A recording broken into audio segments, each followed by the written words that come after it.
Gracias, Señor. Gracias, Jesús. Gracias por tu presencia. Dale un aplauso al Señor. Gracias, Jesús, por tu presencia.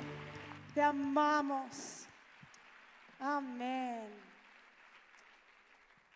Os podéis sentar. Qué buena conferencia, ¿verdad? ¿Cuántas se van y tú sabes que Dios te ha hablado? Que no te lo quita nadie, que no fue una emoción, que no fue por tu amiguita de al lado, que no fue porque éramos muchas, sino porque Jesús nos ha hablado. Amén.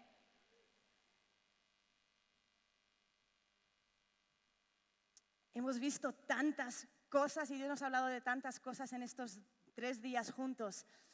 Y yo tenía en mi corazón, cuando yo oraba y decía, Señor, ¿qué le llevo a las chicas, ¿no? ¿Qué compartimos juntas con las chicas este fin de semana? Yo no podía evitar recordar mi primera Glow. Yo fui a Glow mogollón de años desde adolescente, acompañaba a mi madre, yo creo que mi primera Glow yo tenía como 10, 11, 12 años por ahí, ¿no? Más o menos. Y yo me acuerdo de cómo me cautivó y me impactó la presencia de Dios. Y me fui con un mensaje que yo escuché en el primer Glow que marcó mi corazón. Y pensando en eso, en estas últimas semanas, y pensando en nuestro lema, ¿no? De esfuérzate, sé valiente, pensando en nuestro personaje al que Dios le dijo esto, ¿no? A Josué, pensaba en Josué era un hombre esforzado y valiente, yo creo que antes de que Dios se lo dijese. Sin embargo, Dios se lo recordó, él necesitaba reafirmarse, ¿no? En eso.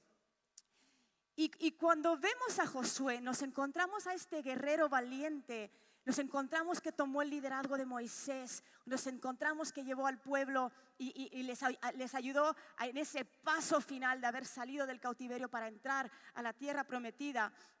Y yo creo personalmente que hay 2 ingredientes esenciales para el éxito de Josué. Yo creo que la obsesión por la presencia de Dios, sumado a su obediencia, fue la clave del éxito. Y hemos hablado ayer un poquito sobre la obediencia, ¿no? Sobre meternos en la palabra y hacer lo que dice sin cuestionar constantemente. Pero yo quiero que hablemos hoy sobre la obsesión con la presencia de Dios. Y cuando vemos Éxodo 33, vamos a leer Éxodo 33, 11, va a ser nuestro punto de partida. Dice, acostumbraba a hablar el Señor con Moisés cara a cara, como habla un hombre con su amigo. Y cuando Moisés regresaba al campamento, su joven ayudante Josué, hijo de Nun, no se apartaba de la tienda.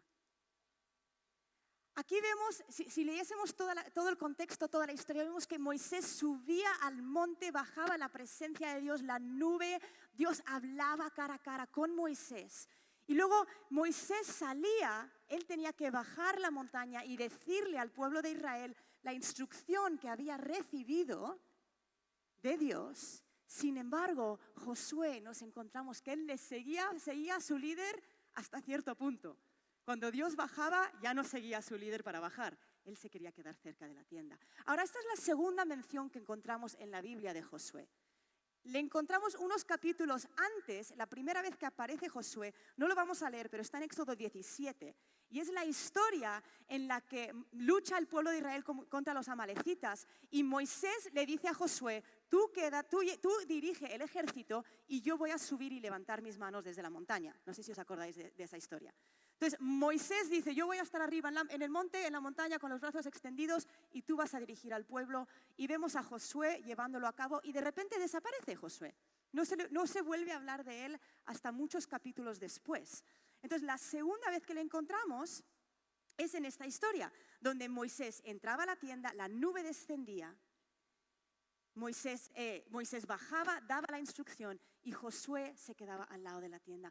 Y yo no sé por qué se quedaba ahí. Yo no sé si se quedaba pensando, por si acaso vuelve, ¿no? Por si acaso no se ha ido muy lejos y vuelve Dios, me quedo cerquita. Yo personalmente creo que cuando la nube se iba todavía se podía sentir la presencia. Y él quería quedarse cerca.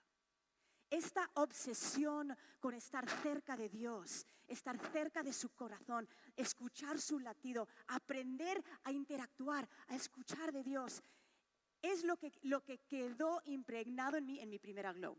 Y no me acuerdo de los puntos del pasaje, pero me acuerdo de la predicación. La primera predicación que yo escuché en Glow era de una mujer que se llamaba Beth Alvis sobre la oración. Ana se acuerda. Y el entender que uno puede interactuar con el Dios creador del universo es algo que hasta el día de hoy no me deja de fascinar. Y esta idea de interactuar con Dios no fue una idea solamente de Josué. No, obviamente, yo creo que él lo aprendió de Moisés. Yo creo que él pensaba, pues si Moisés puede hacer esto, yo también quiero, ¿no? Sin embargo, no fue solamente idea de Moisés. La gran pregunta de por qué el Dios creador quiere interactuar con nosotros es el mayor misterio. Pero la realidad es que lo encontramos desde el principio de la creación. Que el Padre siempre ha querido hablar, dialogar, crear, trabajar junto con el ser humano. Y cuando vemos el comienzo de la creación, si vamos al principio y vamos a ir ahí, vemos en Génesis 1 que Dios crea al hombre y a la mujer en el jardín. Y en Génesis 1, versículos 27 y 28, dice, y Dios creó al ser humano a su imagen. Lo creó a imagen de Dios, hombre y mujer los creó y los bendijo con estas palabras. Sean fructíferos y multiplíquense, llenen la tierra y sométenla. Dominen los peces del mar. Cuando llegue al cielo voy a preguntar cómo se hacía eso. Y las aves del cielo y a todos los reptiles que se arrastran por el suelo. Ahora, yo me imaginaba antes a Adán y Eva como en una hamaca. Yo pensaba, pues si no había pecado, eran como unas eternas vacaciones, ¿no? En su hamaca, con su piña colada, acariciando a los leones. Sin embargo, Dios le dio una tarea. Le dijo, ejerce dominio, multiplícate, reprodúcete. Desde el principio, Dios nos dio una tarea. Incluso encontramos a Adán poniendo nombre a los animales. Ahora, la Biblia no nos da los detalles, ¿vale?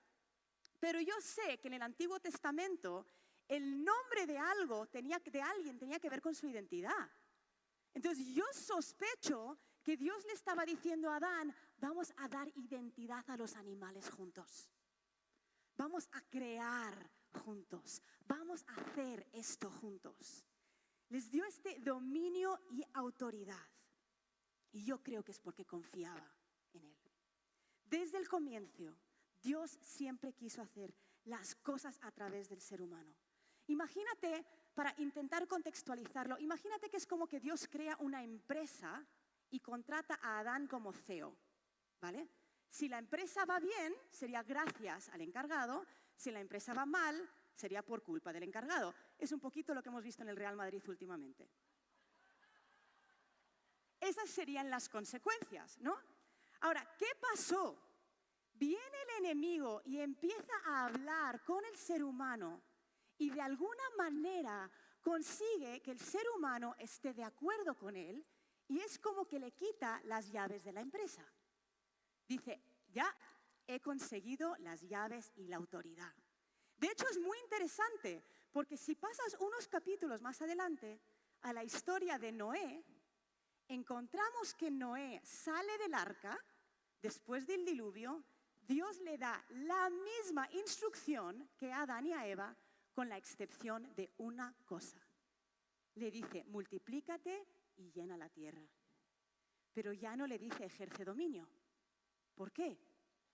Porque la autoridad y el dominio, el ser humano ya no lo tenía. Sin embargo, Dios seguía queriendo hacer las cosas con el ser humano. Por eso nos encontramos pasajes como estos. Ezequiel 22, versículos 30 y 31, dice, yo he buscado entre ellos, es Dios hablando, ¿no? He buscado entre ellos, entre el ser humano, a alguien que se interponga entre mí y el pueblo y saque la cara por él, para que yo no lo destruya, y no lo he hallado. Por eso derramaré mi ira sobre ellos. Los consumiré con el fuego de mi ira y haré recaer sobre ellos todo el mal que han hecho, afirma el Señor Omnipotente. Ahora, este pasaje está diciendo, Dios está diciendo, aunque mi justicia demanda juicio, si solo encontrase a alguien que me pidiese misericordia, lo haría. Pero como no lo he encontrado, tengo que hacer lo que mi carácter me pide que haga. Y Dios siempre ha querido trabajar con nosotras. Dios podría haber cambiado de parecer en el Edén. Yo hubiese cambiado de parecer en el Edén. Yo hubiese dicho, mira, obviamente mi idea de hacer las cosas con Adán y Eva no fue muy buena. Vamos a hacerlo de otra manera. Sin embargo, Dios siguió tan fiel, y esto es lo más fuerte. Fue tan drástica la decisión de Dios de hacer las cosas en este planeta con el ser humano, que cuando el ser humano cae en pecado y se aparta de él y de repente hay una separación del hombre con Dios, la única manera de arreglarlo es él mismo haciéndose hombre. Porque siempre quiso hacer las cosas con el ser humano, no independientemente de nosotros. Ahora, aunque el hombre perdió las llaves, aunque perdió su dominio y su autoridad en el jardín, a lo largo de toda la palabra, en todo el Antiguo Testamento, antes de Jesús, antes de que el velo ha sido roto, a lo largo de todo el Antiguo Testamento encontramos un hilo conductor, encontramos un ámbito en el que el ser humano todavía tiene acceso a la presencia de Dios. Y esa es la oración. Por eso encontramos a Dios viendo a Sodoma y Gomorra y diciendo, tengo que destruir esta ciudad. Voy a ver si tengo un amigo con quien hablarlo. Encontramos a Dios llamando a diferentes seres humanos sus amigos. Encontramos que decía de Noé, mi amigo, Enoc, mi amigo, Moisés, Daniel. Y en Éxodo 20, en esta historia, cuando la presencia de Dios bajaba y Moisés subía, encontramos al pueblo de Israel diciéndole a Moisés, oye, mira, sube tú, que Dios te diga, luego ya bajas y nos cuentas. No puedo evitar preguntarme, ¿qué hubiese pasado si hubiesen dicho, ¿puedo subir contigo? Si el pueblo hubiese dicho, baja Dios, vamos. No entendieron la invitación a la intimidad. No entendieron la invitación a la intimidad. Dios quería que fuésemos todos sacerdotes, ¿no? Pero el pueblo no lo entendía. Y lo que dijeron fue, básicamente, escogemos la ley, escogemos una serie de reglas y vamos a ver si podemos cumplirlas, que obviamente no pudieron. Sin embargo, a lo largo del Antiguo Testamento vemos vez tras vez la promesa. Dios diciendo, Éxodo 19:6, y vosotros seréis para mí un reino de sacerdotes. Isaías 61:6 lo vuelve a decir, y vosotros seréis llamados sacerdotes del Señor, ministros de nuestro Dios, se os llamará. Entonces, esta conexión sacerdotal que el pueblo de Israel rechazó, estaba basada en la capacidad de interactuar con Dios. Y yo creo que Josué sabía que se podía interactuar con Dios. Yo creo que él sabía, yo voy a poder hablar con él. Yo voy a poder sentirle, voy a poder escuchar su voz, voy a poder derramar mi corazón. ¿Para qué quiero bajar con Moisés y hablar con el pueblo de Israel? Les tengo muy vistos, prefiero quedarme aquí. Y esta conexión sacerdotal que vemos profetizado cuando Dios dice, seréis sacerdotes, es la habilidad de entrar a su presencia, de escuchar su corazón, de derramar nuestro corazón, de sentir lo que Él siente, de entrar confiadamente como hija, de levantar nuestra voz. Y a lo largo de todo el Antiguo Testamento, vemos que Dios seguía anhelando esa conexión. Seguía queriendo hijos, hijas, sacerdotes, ministros. Por eso cuando llegamos al Nuevo Testamento y encontramos esta historia que Samuel nos explicó tan bien ayer, esta historia de la mujer samaritana con Juan 4, es una descripción tan buena de las mujeres en general, ¿verdad? ¿Alguien más discute constantemente con Dios? Yo veo a la mujer samaritana discutiendo teología con el teólogo, ¿no? Y digo, es que soy yo. Y él siempre gana, ¿no? Pero igual discutimos, ¿no? Pero me encanta porque Jesús le empieza a decir, ahora es cuando los verdaderos adoradores adorarán en espíritu y verdad. Lo que estaba diciendo es, esas profecías de que seréis sacerdotes, ahora es. Ahora es. Eso de que seréis íntimos, ahora es. Y sabes, Jesús no murió solo para salvarnos del infierno, aunque amiga, si esa fuese la única razón por la cual hubiese muerto, igual le adoraría porque yo sé que lo merezco. Pero murió no solo por eso, sino para restaurarnos como hijas suyas, amadas, aceptadas. Y cuando encontramos a Jesús siendo tentado en el desierto, antes de morir, encontramos a Satanás diciéndole, si me adoras, te daré autoridad. ¿Sabes lo que estaba haciendo Satanás? Le estaba diciendo, tengo las llaves. ¿Dónde había conseguido Satanás la autoridad? En el jardín. El ser humano le había dado la autoridad y el dominio, Satanás lo tenía y se presenta con Jesús diciendo, oye, si me adoras, mira lo que tengo. Pero tengo una buena noticia para nosotras hoy. Cuando Jesús muere y sale de la tumba triunfante, sale diciendo, toda autoridad me es dada, ahora id. Sale diciendo, he recuperado las llaves. Entonces te quiero lanzar algo. Si a lo largo de todo el Antiguo Testamento, cuando estábamos separados de Dios por nuestro pecado, todavía teníamos un Dios que quería interactuar con nosotros y orar, ¿cuánto más ahora que el velo ha sido rasgado, que podemos entrar confiadamente? Dios escogió desde la creación trabajar en la tierra a través de nosotras. Lo quiso tanto que le costó su vida.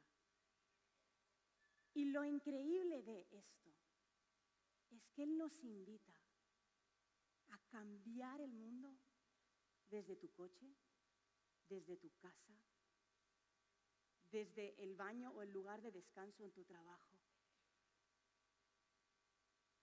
Ha recuperado la autoridad para que podamos entrar confiadamente y levantar nuestra voz y escuchar su corazón y clamar por las situaciones en las que estamos. Esto de ser fuerte y valiente no es solo ser fuerte y valiente cuando salgas de aquí.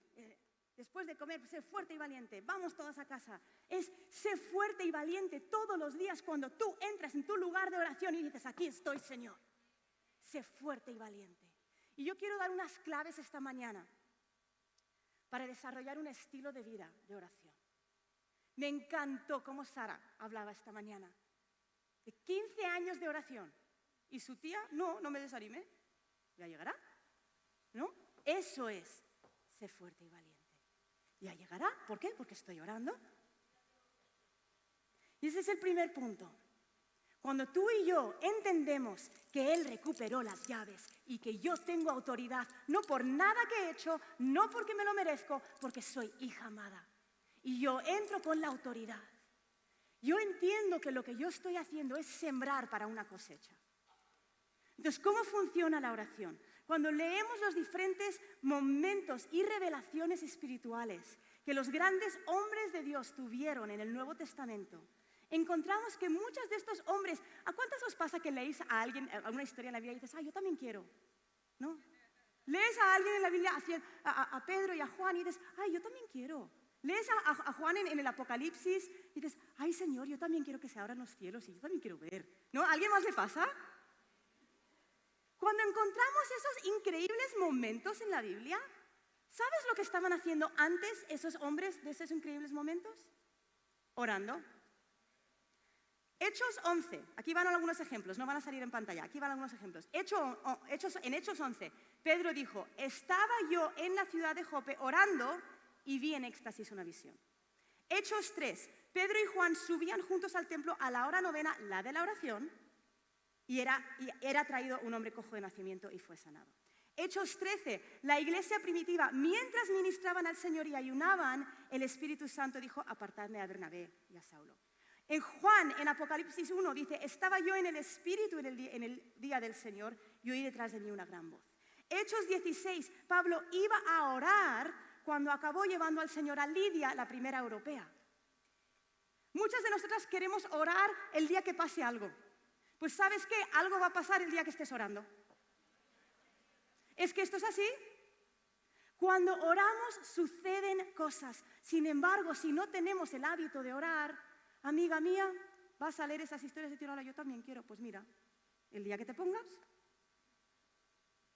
La Biblia habla mucho sobre sembrar y cosechar. Y esto nos cuesta cada día más entenderlo porque estamos tan acostumbrados a todo rápido. El internet va un poquito lento y ya nos ponemos de mala leche, ¿verdad? Nos cuesta entender el 15 años orando sin desanimarte. Si me cuesta esperar mi café 15 segundos del microondas. Pero la Biblia habla mucho, Jesús menciona varias veces ejemplos de cómo el reino funciona con siembra y cosecha.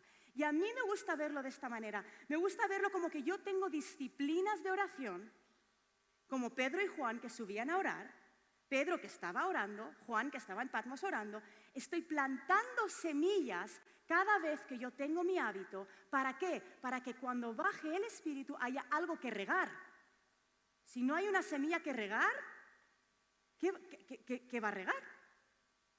Tierra seca, ¿verdad?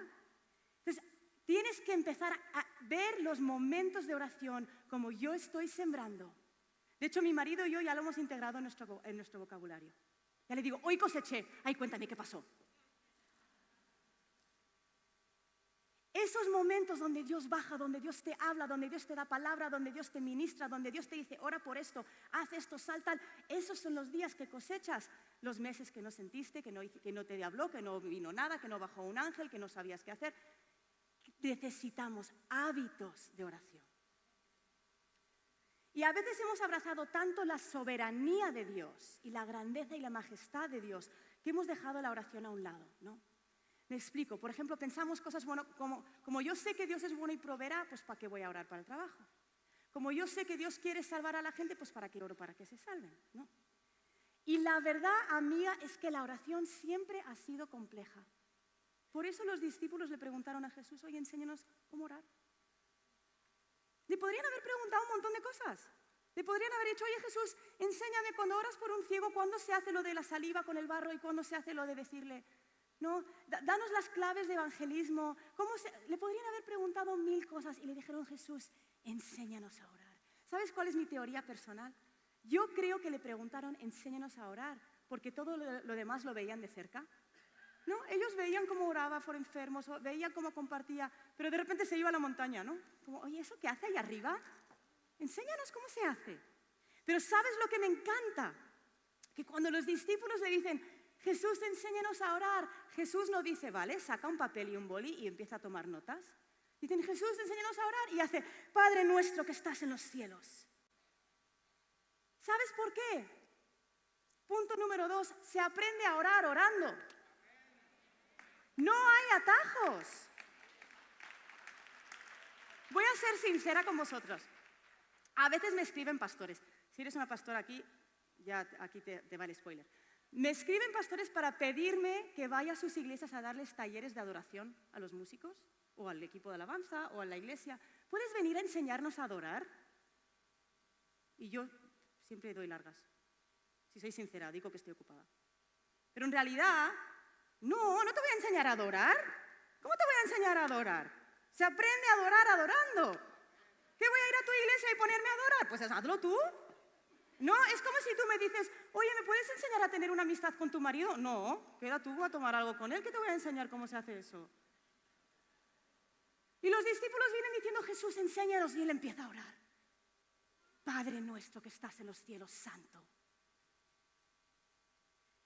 A veces pensamos que para desarrollar un estilo de vida de oración tenemos como que crear algo, ¿no? Como yo tengo que tener mi tiempo con el Señor y recrear lo que sentí en Aglow o recrear algo, no sé. Pero sabes que cuando tú y yo empezamos a orar, cuando tú entras con tus llaves de autoridad y tú entras confiadamente a la presencia de Dios, tú no estás creando algo, te estás uniendo a algo. ¿vale? Romanos 8 y Primera de Juan, los dos nos dicen que Jesús está intercediendo por nosotros. Romanos 8, 26 dice que el Espíritu intercede. Hebreos 12, esta todavía no la entiendo muy bien, pero dice que tenemos una gran nube de testigos. Entonces hay una reunión de oración sucediendo y yo entro con mis llaves, abro la puerta y entro a la reunión de oración y me uno a lo que ya está pasando. ¿Sabes qué me encanta? Que cuando Jesús les enseña a orar, empieza a decir, Padre nuestro que estás en los cielos, santo. Y les enseña a orar, venga, hágase tu voluntad. Que la tierra se parezca más al cielo. Ese es su corazón. Sin embargo, aunque ese es su corazón, Él siempre ha querido trabajar con nosotros. Quiere que se lo pidamos. Quiere trabajar con nosotros. Por eso tenemos versículos como, la cosecha está lista, pero pídele que mande obreros. ¿No querrá Él más que nadie que la gente llegue a Cristo? ¿Por qué hay que pedir obreros? Porque quiere trabajar con nosotros. Me acuerdo hace años escuché a un hombre de Dios predicar, que ya falleció, ya está con el Señor, pero él compartía una historia sobre cómo una vez estaba en una reunión y veía en el espíritu, veía como unas burbujas bajar y volver a subir. Y él le dijo al Señor, Señor, ¿qué es eso? Y Dios le dijo, son ángeles que yo mando para coger oraciones, pero suben vacíos porque nadie ora. Hemos cantado varias veces ayer, día y noche nuestro incienso subirá. Y la verdad, me encanta la canción, pero no podía evitar preguntarme si es verdad, si nuestro incienso sube o si solo lo cantamos. Apocalipsis 5:8, ¿sabes qué es nuestro incienso? Las oraciones. Tenemos una invitación de esforzarnos y ser valientes, pero también tenemos una gran responsabilidad de esforzarnos y ser valientes. En Efesios 2, 4 al 6 dice, pero Dios, que es rico en misericordia, por causa del gran amor con que nos amó, aun cuando estábamos muertos en nuestros delitos, nos dio vida juntamente con Cristo. Por gracia habéis sido salvados. Y con Él nos resucitó y con Él nos sentó en los lugares celestiales en Cristo Jesús. No solo nos dio vida, no solo nos resucitó, sino que nos ha sentado en Cristo Jesús en lugares celestiales. ¿Para qué? Para escuchar su corazón. Cuando tú estás sentada en Cristo Jesús en lugares celestiales, estás ahí en esa reunión de oración para escuchar su corazón. Eso significa que podemos escuchar cuál es el deseo. Si tú quieres que oremos, venga a tu reino, ¿cuál es el deseo de tu corazón? Y yo voy a pedir eso. En Juan 4, cuando Jesús le dice a esta mujer samaritana, el Padre busca adoradores, no está diciendo el Padre busca adoración. No, Dios no está el sábado por la noche en su casa, sentado en su trono, a ver, ay, qué ganas tengo de que sea domingo, de que todos me canten, me hace sentir tan bien. Él no está buscando adoración, está buscando adoradores. ¿Qué son adoradores? Íntimos. Los adoradores son personas que entran y conocen.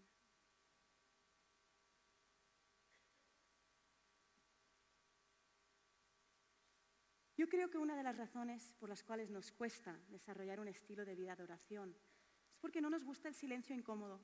¿No? Cuando conoces a alguien y hay como un silencio incómodo, eso lo vas a tener con Dios hasta que le conozcas, hasta que te obligues.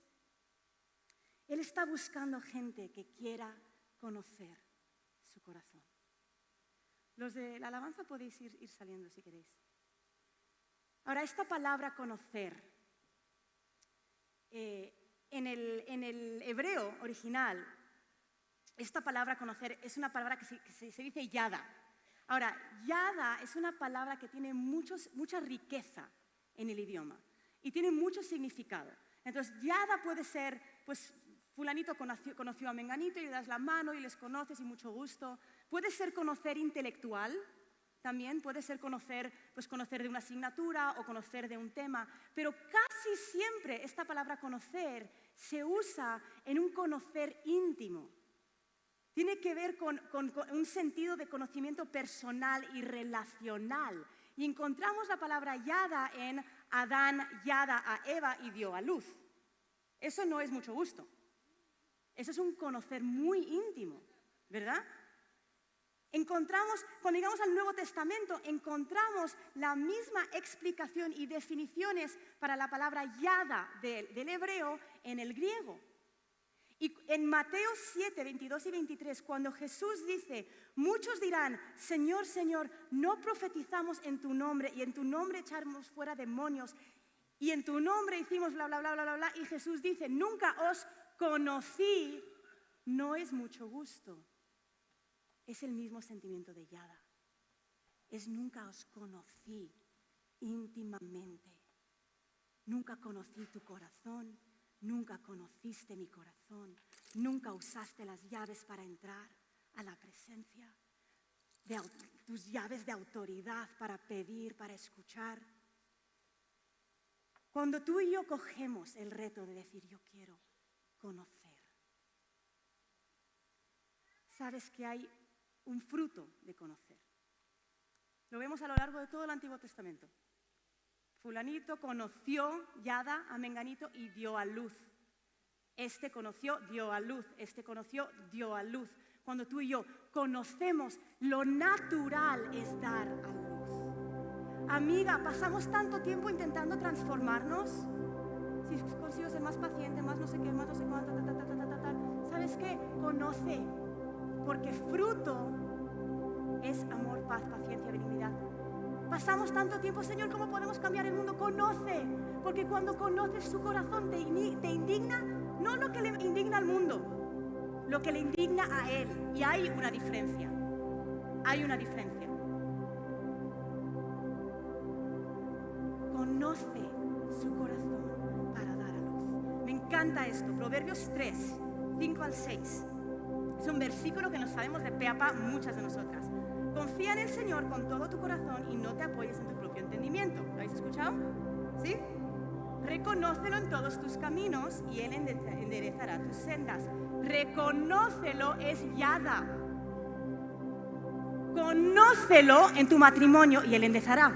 Conócelo en tu trabajo y Él enderezará. Conócelo mientras vas y Él enderezará. Conócelo como mamá y Él enderezará. Conócelo en todos tus caminos y Él hará. El Padre está buscando íntimos. Y cuando le conocemos, cuando estamos dispuestas a pagar el precio de 5 minutos más, 5 minutos más o menos, 5 minutos menos de dormir, o 5 minutos más de oración, o 5 minutos más sin el móvil, o 10 o 15, conocer un poquito más. Cuando estamos dispuestos, empezamos a conocer su corazón.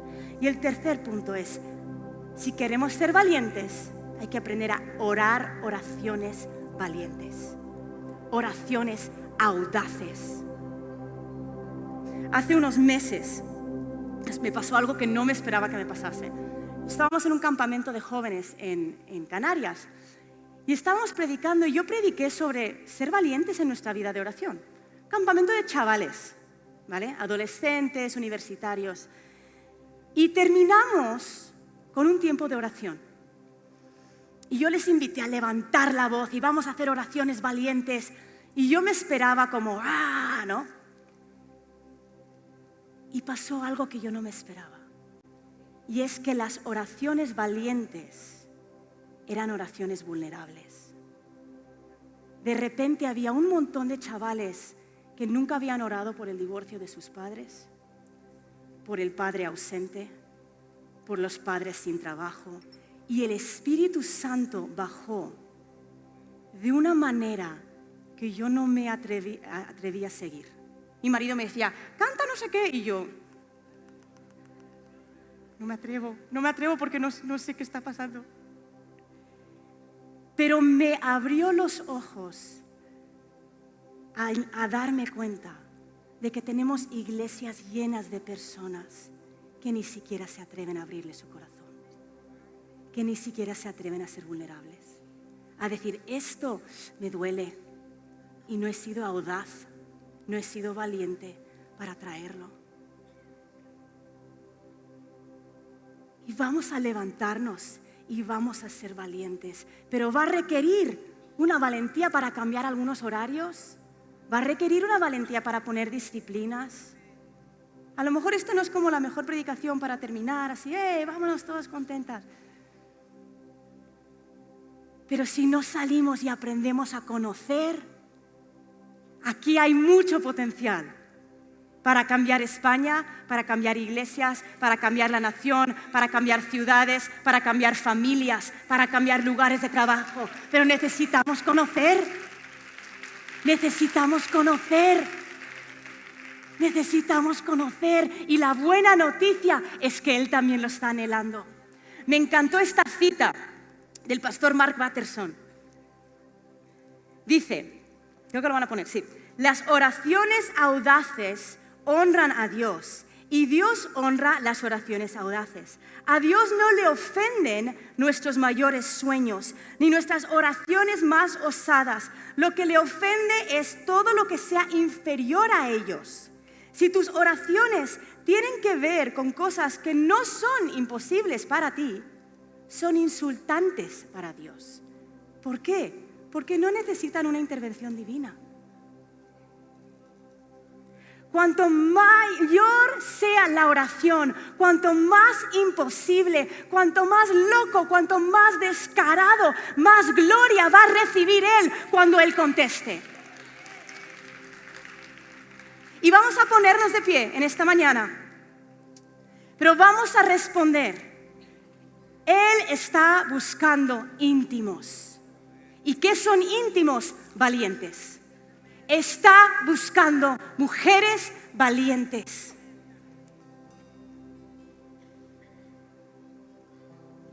Está buscando mujeres valientes. Hijas dispuestas a esforzarse. Y lo que vamos a hacer en esta mañana es que vamos a levantar nuestra voz. Y vamos a dejar salir el león. Yo pienso, si estamos hechas imagen y semejanza de Dios, entonces estamos hechos imagen del Cordero y del León. ¿Hay algunas leonas aquí? ¿Sí? Vamos a levantar nuestra voz. Vamos a darle caña, chicos. Y vamos a levantar nuestra voz. Y lo que tú no te has atrevido a orar, lo vas a orar en esta mañana. ¿Vale? Vas a levantar tus brazos, vas a levantar tu voz, vas a mirar al cielo, vas a olvidarte del maquillaje, que salgan las lágrimas y los mocos, y vamos a levantar al nombre de Jesús por encima de tu situación, por encima de tu ciudad, por encima de tu iglesia, por encima de esta nación. Padre, entramos con nuestra autoridad, entramos con las llaves que tú recuperaste, y aquí estamos